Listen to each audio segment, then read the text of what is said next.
los 52 años de existencia institucional de la Guardia Nacional de Nicaragua. Y quiero hacer un pequeño hito aquí porque esto que voy a contarles, a explicarles, es nada más que historia. No estoy agarrando bandos, yo nunca fui militar, aunque crecí muy cerca de militares, a quien literalmente adoro. Mis memorias de esos tiempos fueron fantásticas.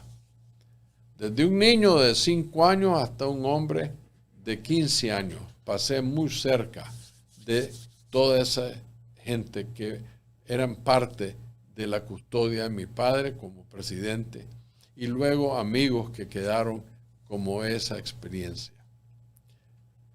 Con el 27 de mayo avisorándose muy prontamente, le pedí a un muy apreciado amigo mío, un hombre brillante quien fue capitán de la Guardia Nacional de Nicaragua y tuvo una carrera excepcional como soldado.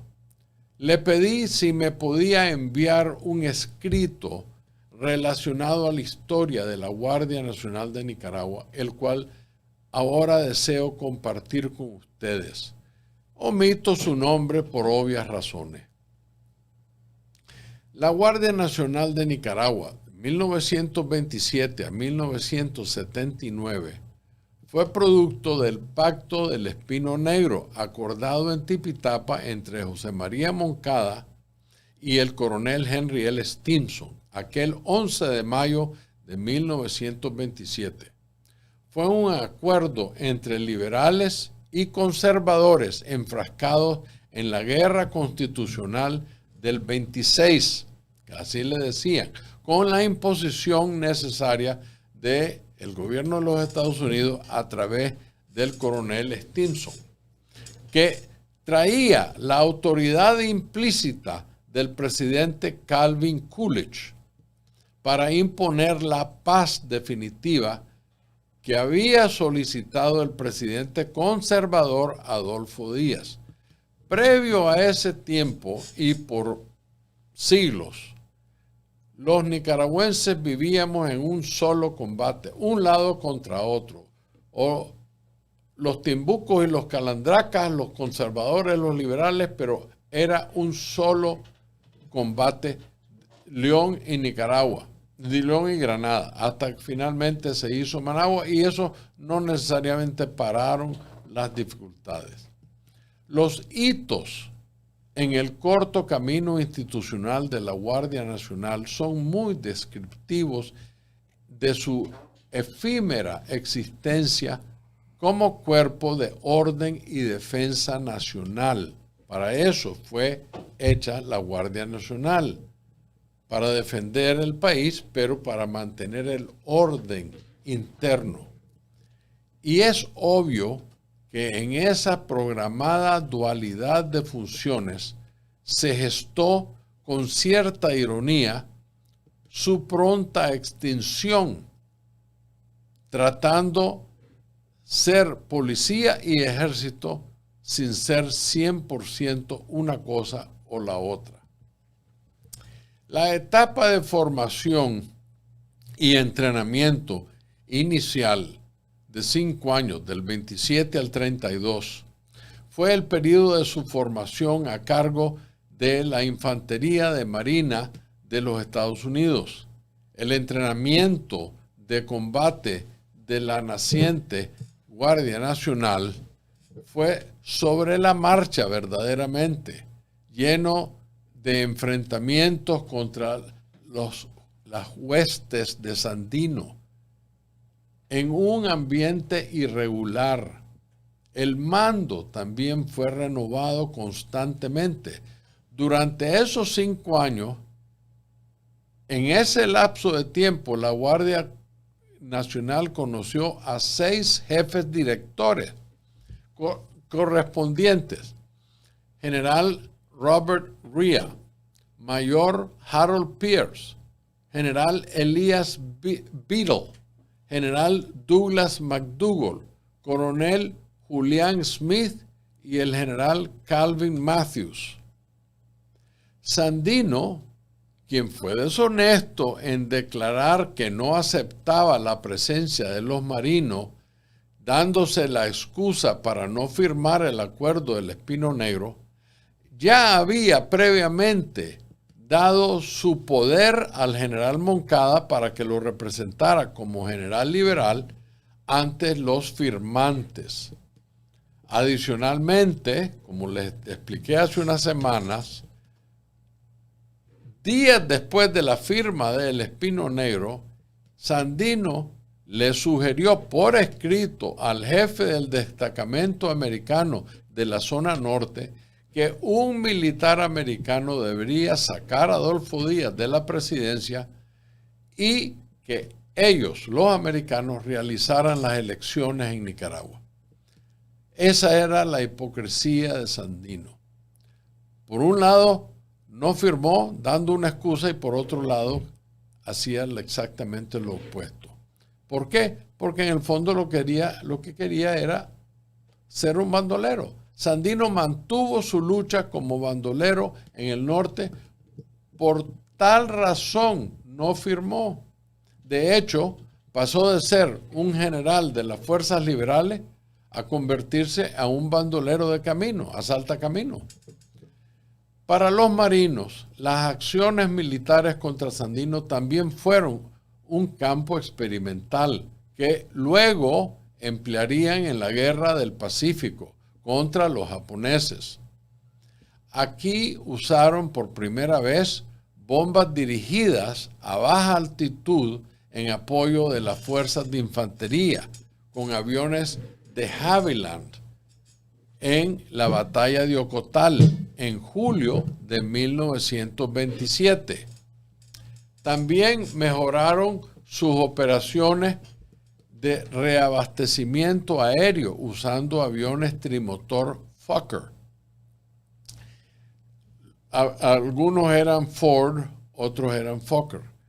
Los pantanos, las montañas, el clima, la humedad, los zancudos, los mosquitos, fueron enciclopedias reales que los americanos usarían más tarde en la Guerra del Pacífico. El coronel Chesty Puller, el marino más condecorado de la historia del cuerpo, estuvo en Nicaragua y comandó la compañía M de la Guardia Nacional, que hizo estragos a las fuerzas de Sandino en cada combate ejecutado. Chesty Puller era un genio en cuestión de batalla. El 2 de enero de 1933, los últimos marinos del 5º Regimiento abandonaron Nicaragua de acuerdo a lo estipulado entre Moncada y Stimson. La Guardia Nacional estaba ya entrenada para el combate y para incipientes funciones de orden.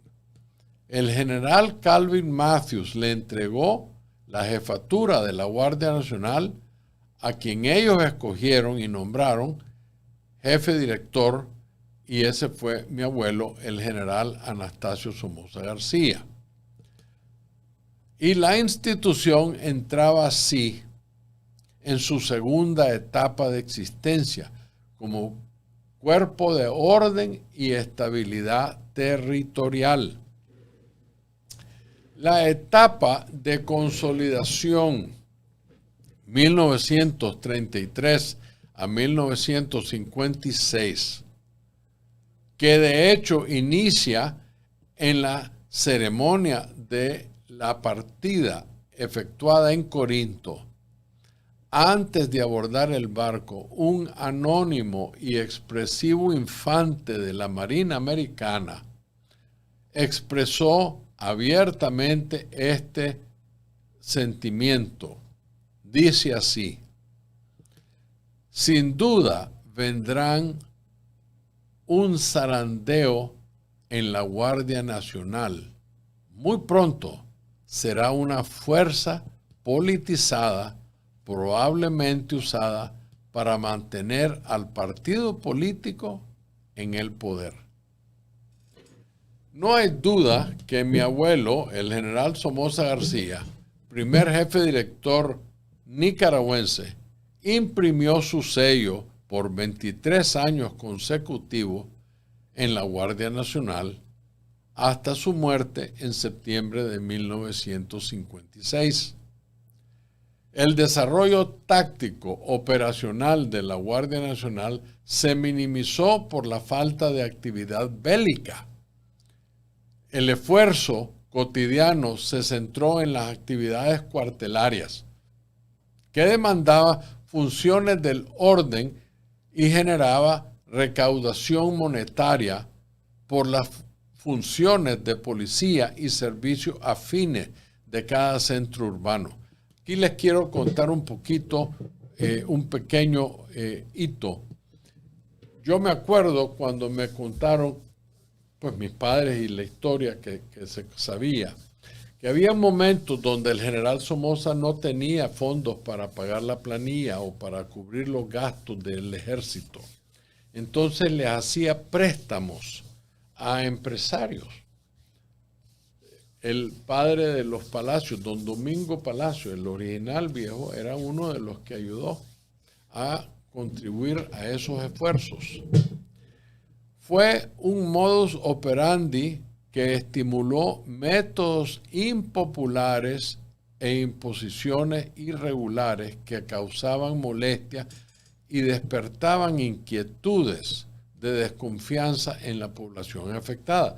Fíjense bien, en un momento dado lo que hay son básicamente grupos, bandas políticas armadas combatiendo el uno contra otro, León contra Granada, conservadores contra liberales. Y de repente, si aparece un cuerpo armado que se llama la Guardia Nacional, que por 10 años se fue formando con los marinos de infantería americana y dejan un cuerpo correctamente entrenado a cargo de lo que aparentaba ser la policía y el ejército.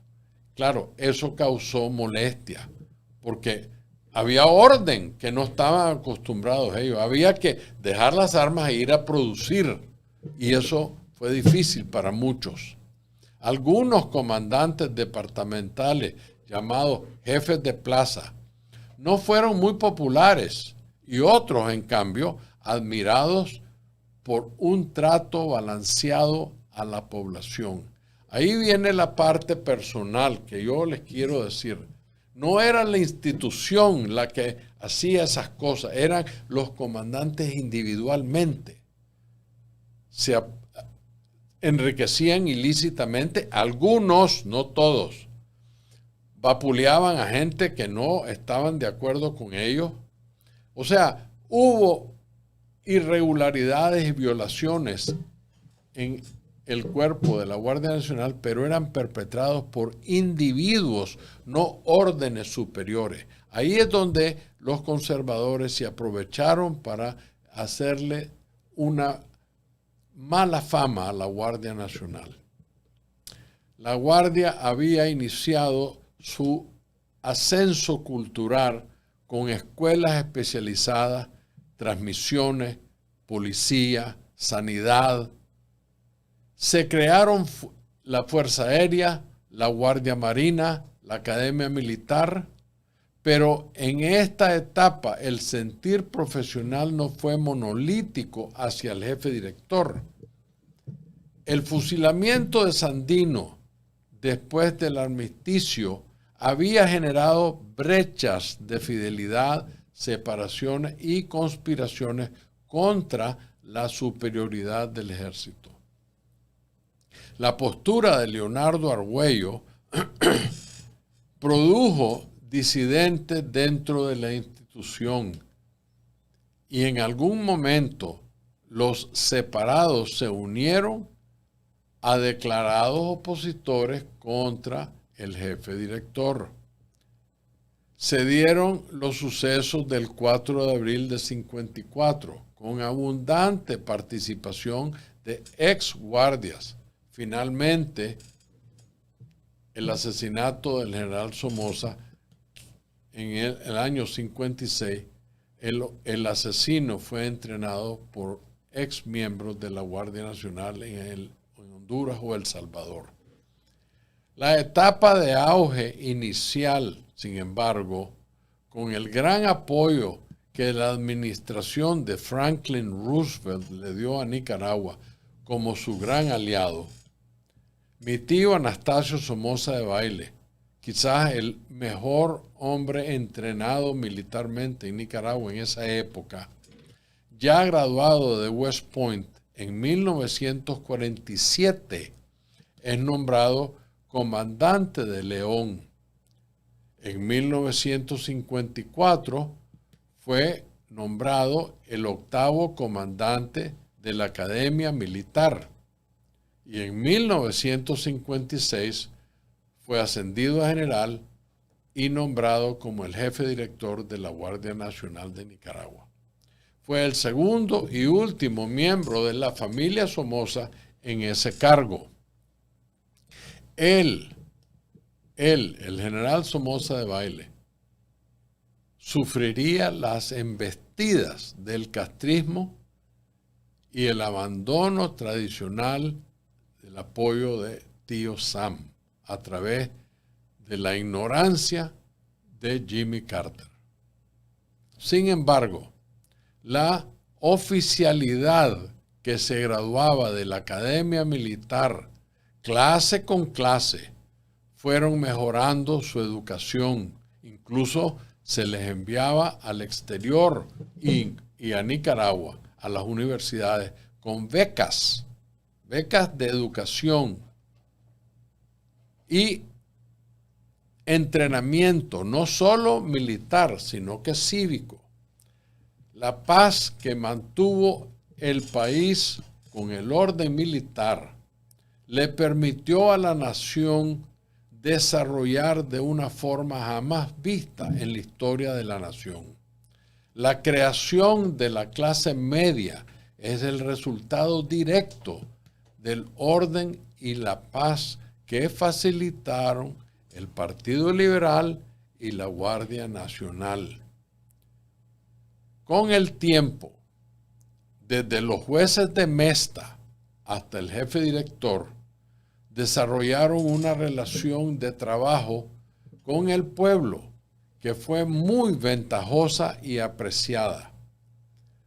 Los servicios de la acción cívica de la Guardia Nacional, con actividades de inseminación artificial, las reparaciones de caminos y puentes de penetración, la perforación de pozos de agua potable, construcción de escuelas rurales con módulos prefabricados y el patrullaje rural por todo Nicaragua, no solo eliminó el abigeato, sino que le dio al campesinado la tranquilidad de poder trabajar y desarrollar sus familias y sus finquitas en paz. Incluso hay una anécdota muy simpática de una comunidad que la acción cívica creó en Puerto Cabezas, cuando el río Coco se desbordó con las lluvias, ha de haber sido algún huracán, y crearon un pueblito para estos damnificados que se llamaba Santa Marta. Debido a las inundaciones, fue largo del río Coco, creo que cerca de Puerto Cabezas, no me acuerdo, que los damnificados fueron seriamente afectadas las comunidades costeras del río, etc.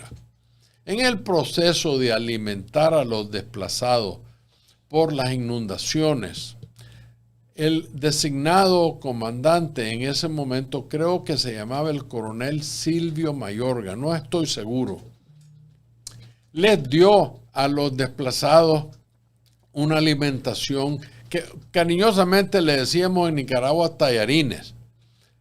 Y estos tallarines, una pasta, pues llegaba carne.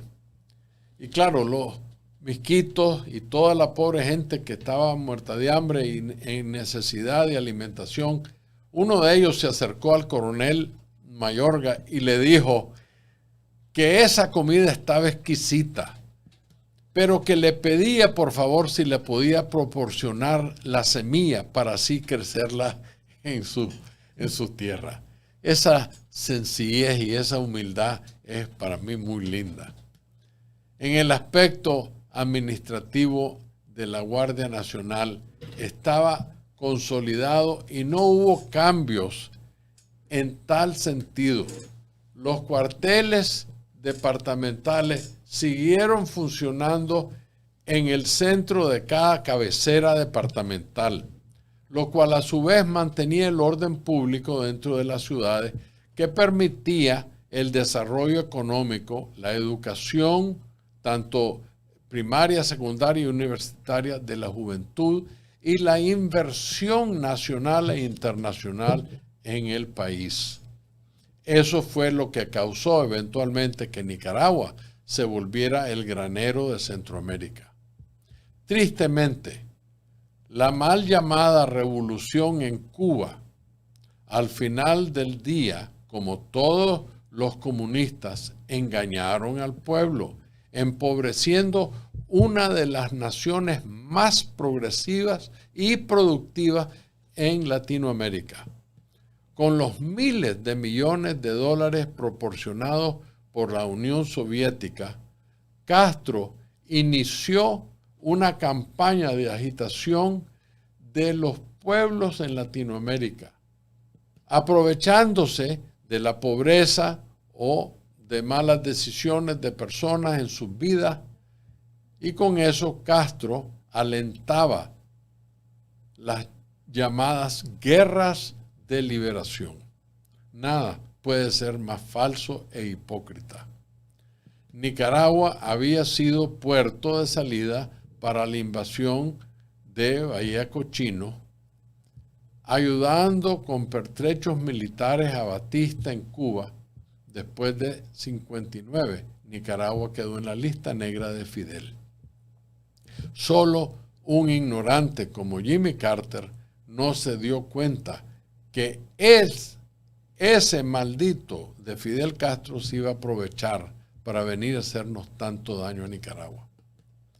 El aliento vino de allá, de Cuba. El Frente Sandinista nació cobijado por Castro y el tiempo trabajó a su favor. Internamente sudamos calentura ajena y estamos a prueba para persistir o perecer. Las debilidades cuartelarias, o sea, no le podemos meter toda la culpa a Carter. Nosotros tenemos que asumir responsabilidades. Esas debilidades cuartelarias fueron aprovechadas por un enemigo decidido a perturbar la aparente tranquilidad. Ya había habido claros indicios, oportunidades operacional y conspirativa. La llamada invasión de Olama y los Mollejones por 2 docenas de hombres armados en junio de 59 desde Costa Rica, alentada por Emiliano Chamorro, con la participación de Pedro Joaquín Chamorro y conocidos opositores de y exguardias exiliados, llegaron en esa invasión a crear daños a los nicaragüenses y la tranquilidad del país. Luego el asalto a los cuarteles de Jinotepe y Diriamba por los hermanos Chamorro Rapacholi. Posteriormente, los sucesos del 22 de enero de 1967 en la capital. Hasta ese momento, en 67, el país iba en franco desarrollo, las instituciones gubernamentales funcionaban y la población gozaba de una paz y un progreso que el Partido Liberal, que era el partido gobernante, proporcionaba y la Guardia Nacional garantizaba. No puedo omitir mencionar tampoco los abusos de su autoridad por parte de algunos soldados, no así de la institución. Hay que separar esas cosas. Un soldado que abusa su poder no viene con una orden del jefe director ni del Estado Mayor. Son abusos de las personas. Tampoco podemos olvidar los ataques injustos contra miembros de la Guardia Nacional. Muertes y asesinatos en contra de seres humanos que simplemente estaban haciendo su trabajo. Lo que fue evidente, sin embargo, es que la institución como cuerpo colectivo no fue un cuerpo ofensivo más allá de su autoridad como institución. Los abusos que le achacan a la Guardia Nacional fueron en el carácter personal de individuos, miembros de la Guardia Nacional, pero eran ellos y no la institución como tal. Les aseguro que con poquísimas excepciones, muy pocas excepciones, la Guardia Nacional actuó como resultado a los ataques en su contra, a los ataques en contra del Estado o miembros del gobierno. Como ejemplo, les voy a dar el caso de Olama y los Mollejones, antes mencionado. En el ámbito personal, el caso del mayor Oscar Moralito, quien les aseguro era muy buen hombre, yo lo conocía, pero era un hombre fogoso y mecha corta. Triste y desafortunadamente, perdió su norte moral y tomó la ley en sus propias manos, vengándose de un médico que dio un dictamen en su contra, haciendo el médico su trabajo. Ni la Guardia Nacional ni el gobierno tuvo nada que ver con ese incidente. Fue Moralitos. De la misma manera, el primer muerto del 4 de abril de 54 y el 22 de enero fueron miembros de la Guardia Nacional que no estaban afectando a nadie. Los dos policías que andaban custodiando la carretera sur en las motos de la policía fueron acribillados a balas por un grupo de alzados que querían asesinar al presidente Somoza García. El 22 de enero, el teniente Sixto Pineda, armado con una manguera de agua para echar los manifestantes para atrás que se habían rebalsado los límites de su manifestación, no estaba armado. El teniente Sixto Pineda llegó con órdenes de echarle agua a los manifestantes para echarlos para atrás a la Plaza de la República. Fue asesinado por sandinistas infiltrados en la manifestación del Partido Conservador que en ese momento dirigía el doctor Fernando Güero Rocha y asusado por Pedro Joaquín Chamorro. Esos eventos aislados no deberían ser una reflexión de los miles de soldados, ni de los miles de conservadores o de los miles de opositores. Fueron actos individuales. La honorable institución no se merece ser recordada como tal. Finalmente, el incipiente Frente Sandinista se atrevió a sacar las uñas en Pancasán. Experiencia inolvidable para ellos, porque las patrullas de combate de la Guardia Nacional, mejor organizadas y muy bien entrenadas para la guerra irregular, descabezaron la intención de la llamada GPP para atraer al campesinado a su favor, cosa que nunca les funcionó. Con el éxito de adelantos del Partido Liberal a nivel urbano, el Frente Sandinista se reestructuró unificando las conocidas tendencias y los terceristas tomaron la iniciativa. Ahí es donde Daniel Ortega se convierte en asaltabanco y por lo cual cae preso. Sin embargo, otros siguen el esfuerzo de una actividad urbana de desestabilización. El golpe exitoso con el asalto de la casa del expresidente del Banco Nacional, el doctor José María Castillo, Chema Castillo, en 1974, fue el mensaje claro que la superioridad de la Guardia Nacional malinterpretó. O sea, el Estado Mayor no dieron un dictamen apropiado para lo que había sucedido. La secuela de ese mal diagnóstico fue la ofensiva de octubre, luego el asesinato del doctor Pedro Joaquín Chamorro, la toma del Palacio Nacional y la ofensiva de septiembre en 77. El año 1978 fue de rescate constante a los comandos departamentales bajo asedio permanente. El internacionalismo se dio cita en la frontera sur con Costa Rica, con la toma de Zapuá y la ocupación de la zona boscosa del Naranjo. Pero la columna de Iván Montenegro, procedente de Costa Rica, precisamente calculada y planeada por Humberto Ortega, fue aniquilada en Nueva Guinea. Una vergüenza para las capacidades del futuro jefe del ejército, por una pequeña fuerza de la nueva guardia, la EBI, entrenada debidamente para una lucha desigual.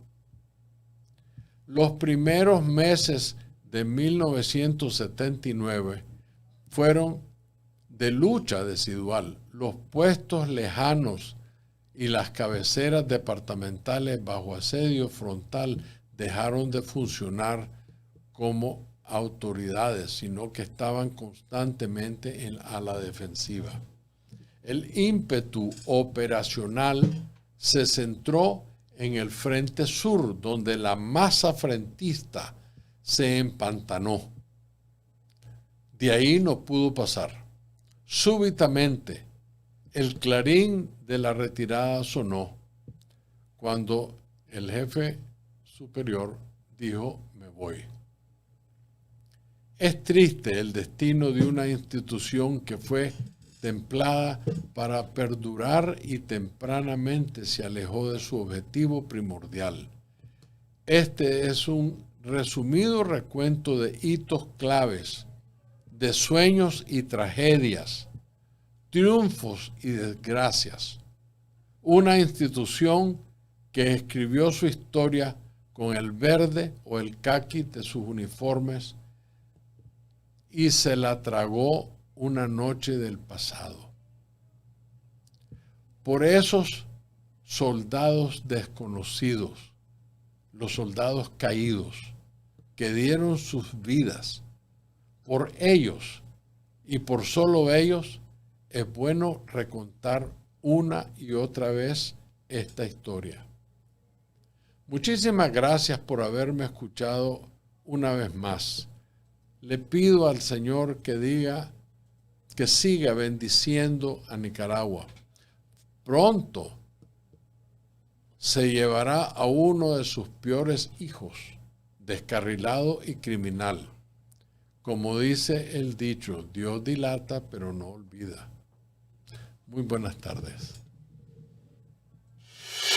Para lograr transformaciones estructurales y sociales en Nicaragua, tenemos que hacer las cosas diferentes. Conocer la verdadera historia nos llevará a construir una sociedad justa y equitativa y sin caudillos.